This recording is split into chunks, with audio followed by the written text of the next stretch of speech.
live. It's taking its time to do this thing. And we're live. Hello, welcome to the Flow Show. Sarah DeFelicia here, and we have Tim Glover here. And hopefully you can hear us okay. We're sorry we're a little late. We have some technical issues, but we're here, and if we have any problems, we'll be uploading this later. Today we're talking about oopsing. This is Tim's brilliant term that means something we'll get to very shortly. So stay tuned for this.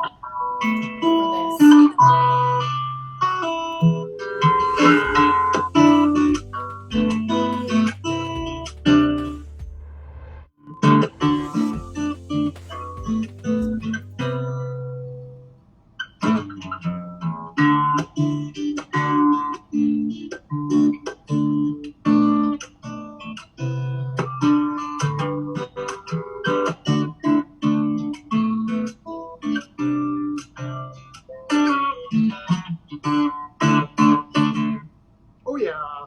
Thank you for I'm not that. sure if I came in at the right time or yes, I've been playing for 3 hours now, and that was the last 5 seconds. We did do a lot of pre-tests. For some reason we were having some issues with the Zoom. Hopefully you can hear us okay. I'm just trying to get onto my phone and see if we can, because we have a really great topic today. Not that our topics aren't always great. Good to make that differentiation. That's so perfect. So Tim, what is oopsing? Okay, so oopsing. Oopsing is something that I stumbled upon as a function of doing consulting over the years, and what I started to realize is that in an environment like a business, we had other people owning other people's stuff. So oopsing started off, owning other people's stuff. Some of the people who actually realized that was going on would, rather than stuff, they would call it shit. So owning other people's shit is the most obvious. And then owning other people's stuff, and then what we've upgraded the oops to a higher status, which is owning other people's streams. So stream of consciousness is a really interesting thing, because if we're looking at, we have to have some contextual frame of reference for what consciousness is about. So there is the whole scale of consciousness, something that was actually published by David Hawkins, and it was this logarithmic formula he came up with a few years back, and all it is a scale. At the low end, it's density. The middle end, it's a little bit lighter, and at the higher end, it's a high frequency. So up at the high frequency, it's peace and joy. In the middle, it's acceptance, courage, and at the bottom, it's fear-based, and it's things like shame and grief. And the theory, as it's evolved for us, is that we only retain probably 5% at any point in time cognitive. If I'm actually learning to use the computer, I'm using my cognitive ability. Once I've actually learned how to do something, I then let it go into my subconscious. And as a function of it being in my subconscious, I'm no longer actually clicking through thinking. I'm just streaming information and energy in the moment. And so the concept is particularly important right this second, because we can oops other people who are in fear. And one of the exercises we had some time ago with one of the lives on Facebook was just to actually imagine or just get in touch with what you're feeling. Before you turn your computer on, put your hands on your keyboards. And then after you put your keyboard on, put your hands on your keyboard, and you can feel an energy signature that's bumped, and it's quite significantly higher. And this is more of just a real, I guess, country proof or country bumpkin proof that we actually stream information and energy. And the most important thing in a crisis, similar, like we have right now, but we've dealt with businesses in crisis always, so this is just our area of expertise. In crisis, what tends to happen is those people who are in fear, they're at more the dense vibrational frequency. And if something goes wrong, like you try to do a Facebook Live and the Facebook Live doesn't work exactly the way you want it to, and you start scrambling and you're actually staying in your sweet spot, but then all of a sudden it starts to get really close to the time you're going to launch, and you tend to get pulled out of your sweet spot into more of the dense stuff in the swamp. And we do that, all of us do that. And the challenge right this second on the planet is mental health is going through, it's a really big challenge, because all of us stream. It's just now becoming more obvious. Those people who stream at a high frequency tend to stay out of the crap and out of the swamp more so. Those people who actually stream at a low frequency, they're really, really, really, really struggling. I could go on for days. I'm going to break for a second, Sarah. We've been talking about this for quite some time. Maybe you have a better practical example on the oops front?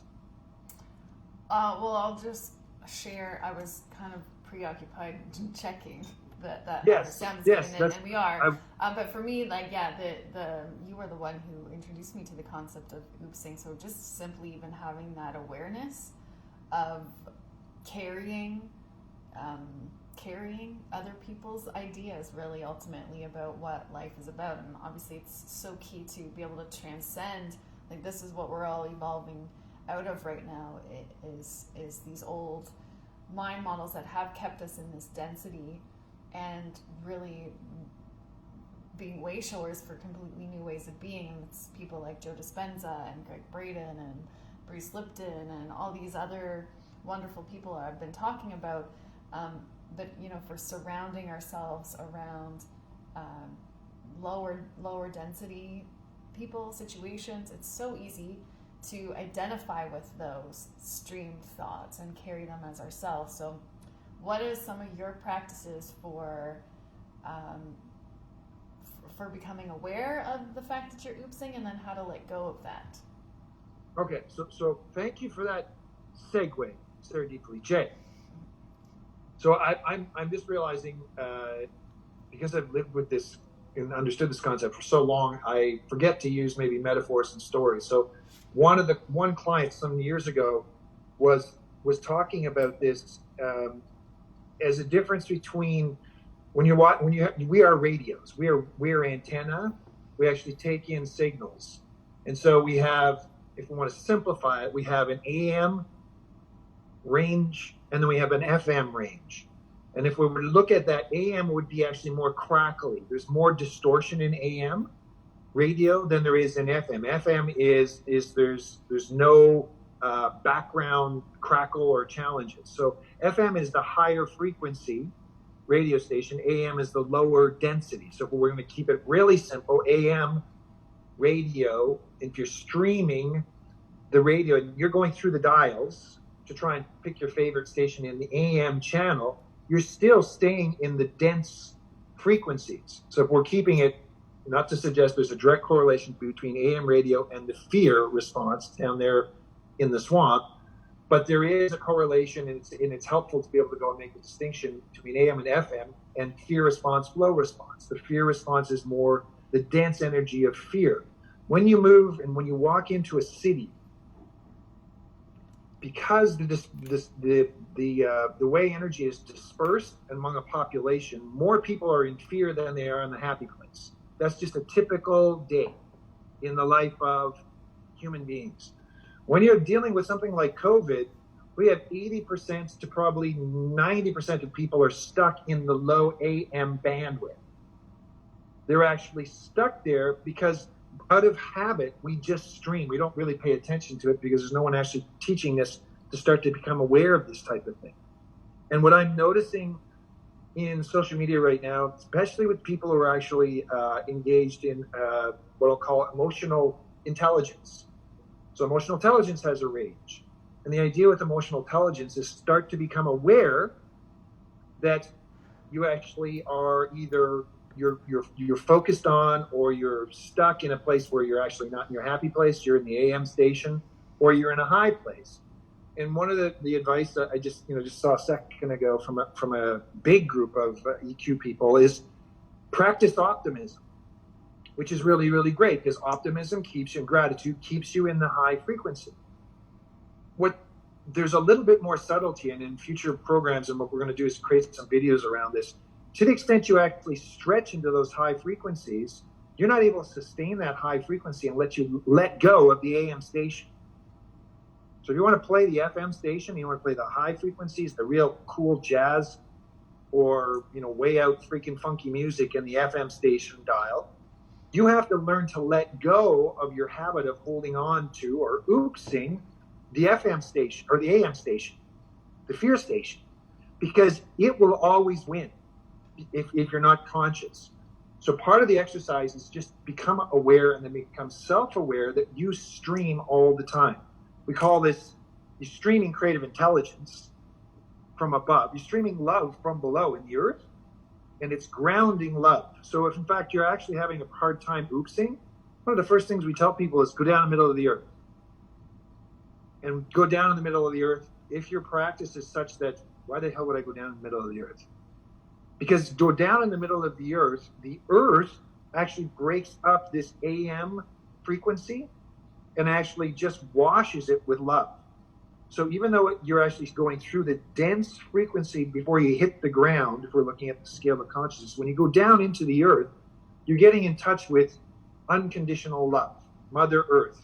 Earth, what is it? Dust to ashes, ashes to dust, something. We're all, like human beings, we consist of the same substances that actually is the earth. Like it's ashes to ashes, dust to dust. It's earth stuff. And if you look at this from an environmental cycle, we actually are born and then we die and we actually go back to dust and we come around. This is the spiral, this is the cycle that we go through in life. So the safest place for us right now, and that helps us make sure that we're not oopsing the fear that's just rampant on the planet right now, is to go down the middle of the earth. Spend some time down the middle of the earth. Because what you're trying to do is you're trying to counter that low density stuff, that's shame, guilt, terror. There's a whole sequence that Dr. David Hawkins created. But when you actually go down into the earth, you get into that calm place. Because the energy of the earth, like I say, it's love. It actually starts to eliminate all those other frequencies and provides you the opportunity to become more heart-centered rather than, say, head-centered or gut-centered or toe-centered. Don't know if toe-centered is one of those. Love But spending time on so your toe. yeah, you spend time in your toe. That's actually better than spending time up here. And most of us, when we're challenged, we don't even actually orient from the body. We leave our bodies entirely through the high chakra, and we actually go out into the universe. Now, when we're out in the universe floating around, trying to find safety, that's when we absorb a whole pile of fear from other people.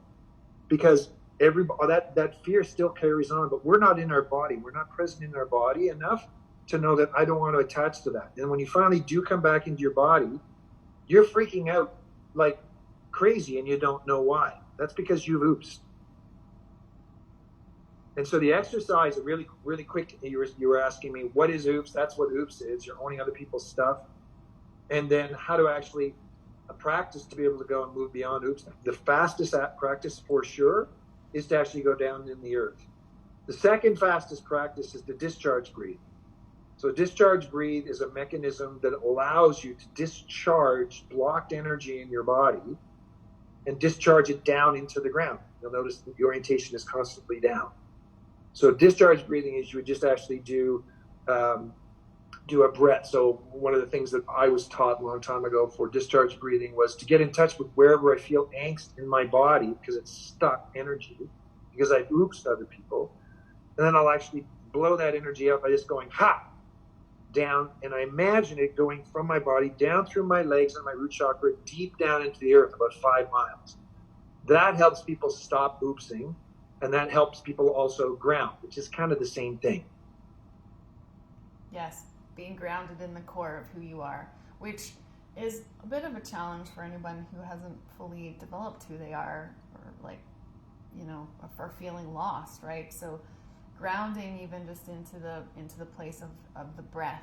And it's interesting because I had a conversation with my neighbor yesterday about mothering, and Mother Earth, just she hadn't had a relationship with her mother, and a lot of us have our struggles from the past about what love is and conditional love versus unconditional love, and to be able to see the earth as this metaphor and example of what unconditional love looks like. Like, we haven't been, as a society, treating the earth all that kind for many, many years, and yet it's still here holding space for us and allowing us this opportunity to change and evolve, and in that center of the earth being kind of that womb space of a divine mother holding space for our ugliness and also guiding us at the same time from a nurturing place of love for our evolution.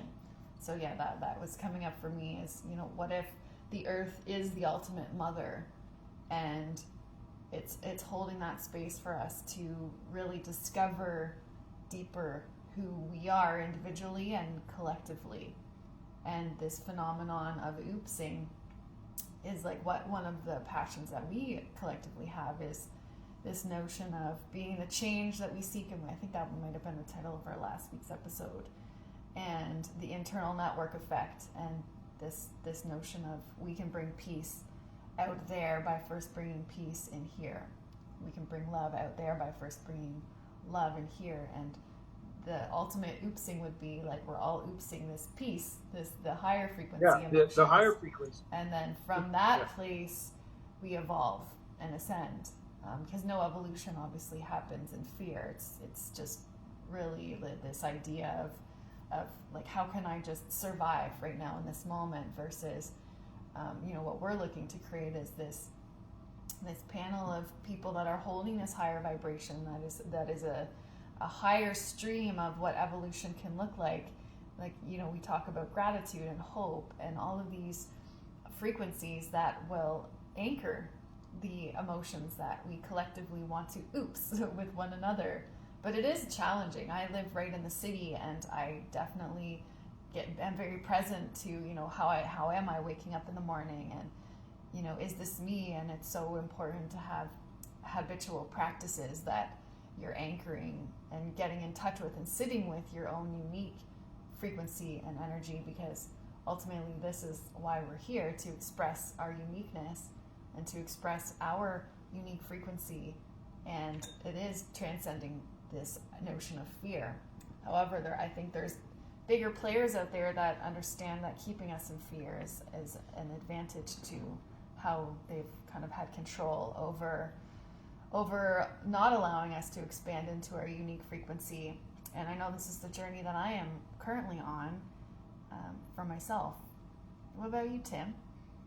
Well, I think it's fair to say that we're all on our own individual journey, and the thing that it becomes really, really important, and that's what I think the biggest benefit from this COVID and pandemic is, it's forcing people to consider the big questions like, who am I, why am I, how am I, where am I showing up, and what am I?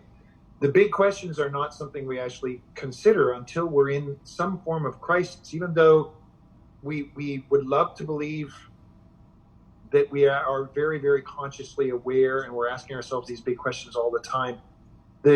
What we tend to do is we tend to live in this box, and to get outside the box, you have to stretch to get above. And as soon as you actually get above to a higher frequency, to maintain that, you have to let go of the low density. And because you've had a habit of holding on to the low density, you oops the low density as opposed to oopsing the high density. And so another metaphor that I've used in the past is, if you're in a hot air balloon and you lift off, part of the lift off is you get to a certain height. And if you want to go higher, you have to actually throw out whatever weight you have in the hot air balloon. It's the density that's holding you down. So the idea is to let go of the low density. And we don't know the low density exists until we oops it so much it makes us sick. Either it's sick in fear or sick physically. So we will sick at the spiritual level, at the mental level, the emotional level. And if we haven't really actually picked up on that vibe yet, then we're actually going to go down into the physical level and get sick, which is the whole journey, simply stated, with COVID. COVID is a virus that actually works within a frequency, which is a dense frequency in terms of hertz. So it actually works at the really low, dense frequency. So one of the best ways of ensuring that you are proactive relative to not succumbing to something like the virus and or any virus that is more of a dense virus is to keep your energy up. So that's why being positive, being grateful, being optimistic is really a fantastic remedy, not just for COVID, but it's a fantastic remedy for life, living a life at a higher frequency. And the challenge that I have learned over the years is and the reason we're talking about oops is that when you actually go to the high frequency, to sustain the high frequency, you have to let go of oopsing the low frequency. And this is now, at this point in our history, this is a subconscious, unconsciously biased subconscious routine. We define ourselves by both the low frequencies and the high frequencies. And that's what I think is one of the really big benefits of what's going on with COVID, is it actually gets us in touch with our inner world, and it gets us in touch with our first families for the most part, because we're actually being forced in with our first families or our friends or whoever it is we're hanging with, and start to look not just at a world out there, but the world inside, and start to discover, hey, I stream everything and everybody all the time. I'm oopsing all the time. How about oopsing on purpose? So owning, other people stream at the high frequency rather than other people stream at the low frequency. And the deeper notion of all of this is like, we are all connected. We're all connected. We're all one. And so owning other people's stream, it's like just realizing that there's energy and information in the unseen world just all around us always. And the idea is this understanding of like how to walk around and really own your own ideas about what life is. Yeah. And I know my lifelong story, it was probably everyone, because we've grown up in a society that has been so boxed and putting a lid on our capacity to be outrageously us, as we say, you be you over here. It's like this journey of identifying what we're not and understanding like, oh my gosh, I've been living in a box my whole life. What does it look like outside of this box? And allowing yourself this time and this reflection to look at the wounds of the lower vibration, like to spend some time there, because you can only let go by bringing awareness to what all of that is about. And then the key is, like we talk about, is being able to look at those things with gratitude and compassion and love, because that's what transmutes all of the junk in the bottom, that we call the swamp, in the lower frequency emotions. Yeah. And we do this until every single person has done this, because we're all connected and we're all one. Yeah. And we have gone through, over centuries, we've gone through this evolution, and as a species, human beings, we tend to evolve at the speed of crisis. And it's crisis that gets us in touch. And it gets us in touch first at the spiritual level. And if we don't pay attention there, then it's actually the mental level. And then we get anguish around not being able to, whatever the case may be, not be able to do what we want to do, or not be able to make the grade or make the money we want, whatever it is. And if we don't get it there, then it moves into the emotional level. And the emotional level is actually, we start to languish in fear. And then when it really is really, really dense, it starts to get in our physical being. And you'll notice the physical body is a really great communicator to actually get our attention. So if I'm walking out this door over here and I happen to hit my hand on the doorknob really hard, the body grants me information and actually gets my attention by actually creating pain in my hand. So I actually become present in my hand to bring healing where I whacked it on the door.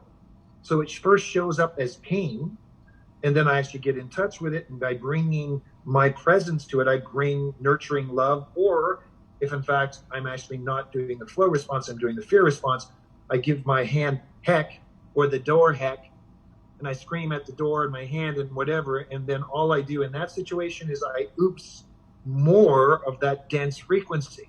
So I missed the opportunity at the densest level in my body.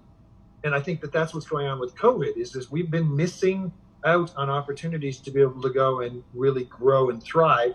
And the planet is suffering significantly. And, when we look at extrapolations on the biosphere and what's going on with the Earth, science has actually concluded, if you extrapolate on a linear trajectory, we've now run out of time of saving the Earth. But rest assured, the Earth's fine. the Earth doesn't have a problem. What the Earth's going to do is actually, and it already is, in the Schumann resonance, which I won't go into in detail here, but there's a vibrational frequency between the Earth and the iosphere, between it and the biosphere, and that vibrational frequency is actually increasing quite dramatically. It has been increasing since 1995. And that sorry, go ahead. I was just going to say, yeah, it's increasing as a result of so many other people on the planet understanding the importance of grounding and building this connection to the center of the Earth. So there's literally millions now of people on the planet that go to and have this practice of going into the center of the Earth and bringing love and developing this interdependent relationship with it, and this nurturing to the Earth and to ourselves. And you know, with this the COVID, there's been a huge groups of people doing mass meditations and all these types of things. So it's brilliant to be able to see, and I think you can go on Google and see the Schumann resonance where the Earth frequency is actually elevating. So the Earth is encouraging us to broaden our frequency. Bump it up. And it's literally, if we're stuck in that fear and we're refusing to let go and we're refusing to expand into new ways of being, we'll literally be shaken off the Earth. And this is the evolutionary point of, like you said, there is no linear way that we as a species can sustain being on the Earth the way that we have been collectively with our stream. We need to up level, and that is what is occurring right now. And there's this brilliant video that I shared in our Flow Network community group of Moji. Don't know if you know who Moji is. He shared this really beautiful video about right now every single person is at home. Like the metaphor of home, like we're in our home. What is our home? What is home? What is home? And are we happy in our home? What changes need to be made in our home? Our body being our home first, right? What are the changes we need to make to feel healthy here? And, you know, every single person on the whole planet is at home right now. And he said, only God can do that, right? Like, so there's some sort of unforeseen, like if we see the positive spin of what this COVID is about, it's like, it's putting us home. Like, everybody go to your room.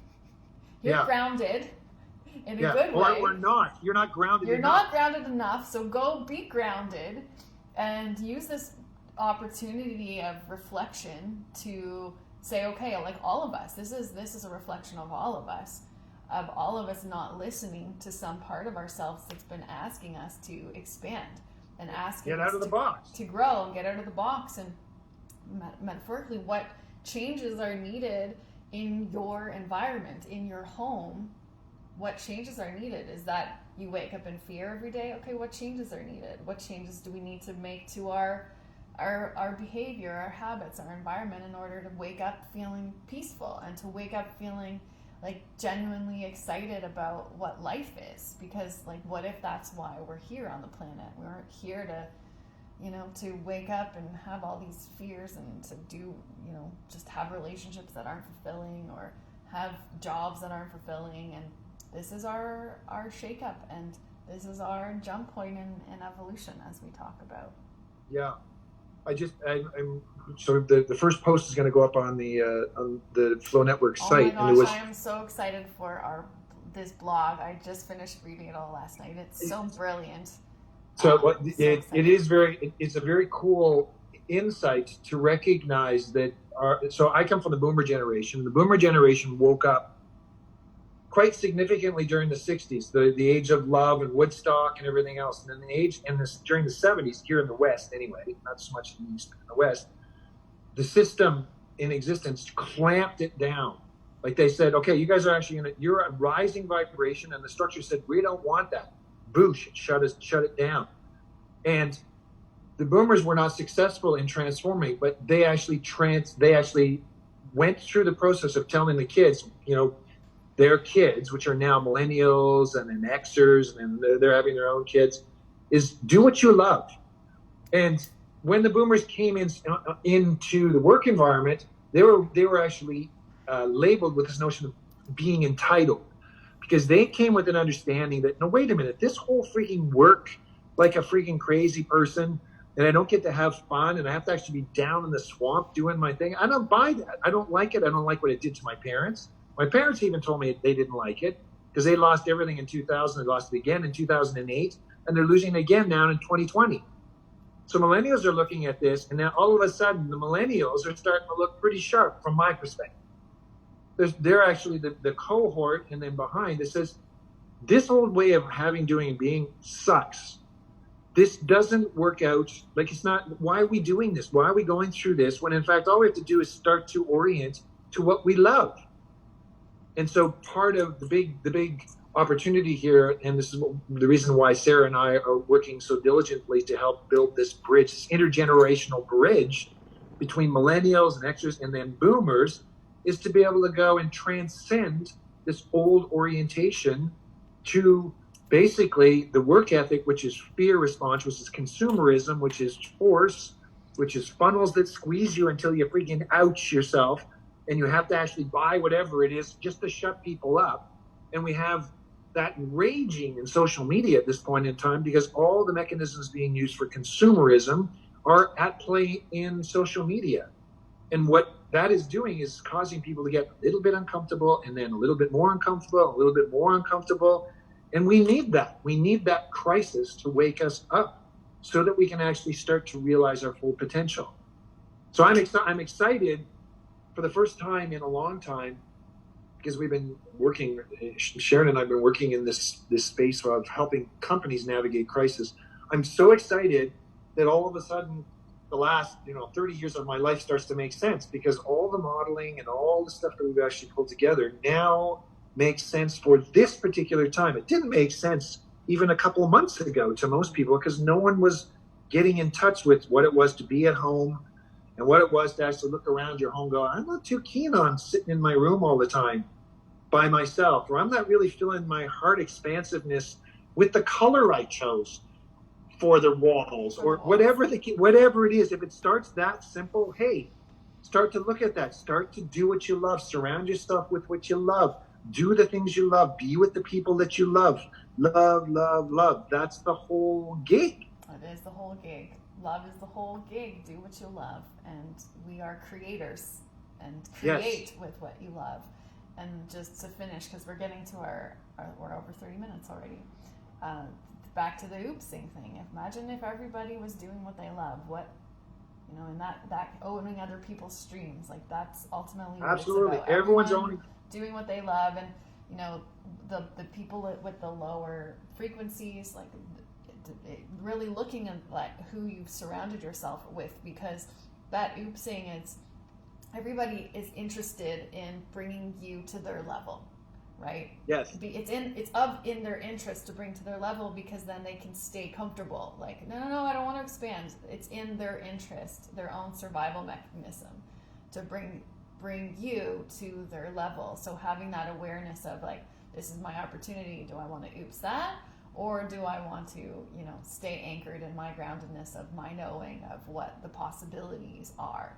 And we have such great possibilities. This is what this network is about, bringing these leaders together that are being this possibility, that are anchoring these higher frequency emotions, that are bringing new innovation to this planet. And it is exciting times indeed. It is. I'm reminded, and I just made a note to myself, is the whole notion of free will. Really, if you want to actually just get it really, really simple, we all have freedom in terms of our choices to actually oops the dense stream or oops the high stream. Mm-hmm. And oops in the high stream, millennials, to their credit, even though they've been beaten up like crazy by the establishment, to their credit, they've said, no, I'm going to oops the high frequencies. I'm going to oops what I love. I'm going to own other people's streams, and those streams become my streams, and collectively we're actually at the high frequency. Even if people turn on me and tell me I'm nuts or whatever the case may be. And that has laid the groundwork, I believe, for what we're now looking at as a future. We're bridging to that from the low frequency to the high frequency. Indeed. Perfect. Indeed, we are. Thank you so much for joining us here in the Flow Show. If you have any topics you'd like us to discuss, please let us know. And check us out at flownetwork.ca. To flow or fit in, that's the question, right, Tim? That is the big question. Flow or fit in? To flow or fit in. Absolutely. Well, thank you. Thank you, and until next week, we'll see you Thursdays 12:12. Flow over and out. Over and out.